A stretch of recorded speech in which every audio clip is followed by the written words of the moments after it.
On a spring morning in April 1775, shots rang out on the village green in Lexington, Massachusetts. Local militia, farmers, blacksmiths, and merchants stood face to face with the world's most powerful army. Though outnumbered and outgunned, their resistance marked the beginning of something profound, a fight not just for independence, but for a new kind of government. More than 2 centuries later, the meaning of that shot heard round the world still echoes through American civic life. It wasn't just a war that began that day, it was a cultural revolution. The ideas that took root on that battlefield, liberty, equality, self-government, and individualism, have shaped American politics ever since. What is political culture? Political culture refers to the deeply held, widely shared beliefs that guide how a nation governs and sees itself. It's not about party lines or policy debates. It's about the invisible rules that shape our expectations, how much freedom we think we deserve, how involved we think government should be, and what we think justice looks like. In most nations, political identity grows from shared ancestry or ancient tradition. But in the United States, political identity is based on shared ideals. As early as the 1830s, Alexis de Tocqueville noticed that Americans had a distinct way of thinking about politics. They believed their rights came from nature or God, not from rulers, and that they had both the responsibility and the ability to govern themselves. A nation built on belief, not blood. What makes someone American? It's not language, ethnicity, or heritage. Americans come from everywhere. England, Mexico, India, Ghana, Vietnam. What binds them together isn't where they came from, but what they believe in. That belief system was forged in the Revolutionary period. Colonists didn't just break from Britain to escape taxes. They broke from an entire worldview. They rejected monarchy and inherited privilege. They questioned whether any person, no matter how royal, had the right to govern others without their consent. John Adams once said, "The revolution was in the minds and hearts of the people." Before the war began, the idea of self-government had already taken hold.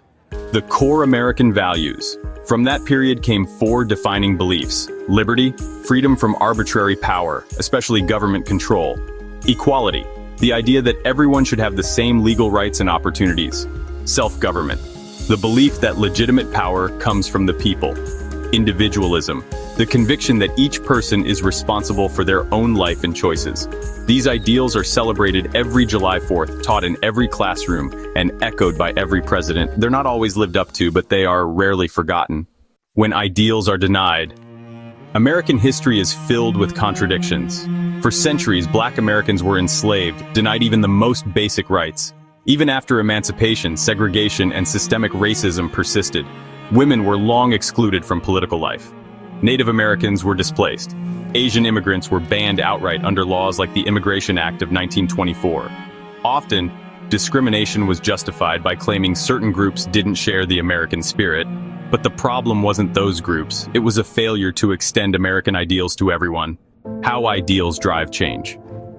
What's powerful about these founding beliefs is that they've been used not just to preserve power, but to challenge it.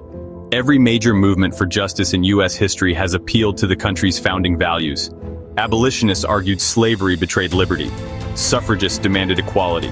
The Civil Rights Movement invoked the Declaration's promise that all men are created equal. When Dr. King urged the nation to live out the true meaning of its creed, he wasn't demanding something new, but he was asking America to honor its original promise. Values shape policy. American ideals aren't just moral statements, they influence the kinds of laws people are willing to support. Take individualism, for example. Surveys show that Americans are more likely than Europeans to prioritize personal freedom over economic security.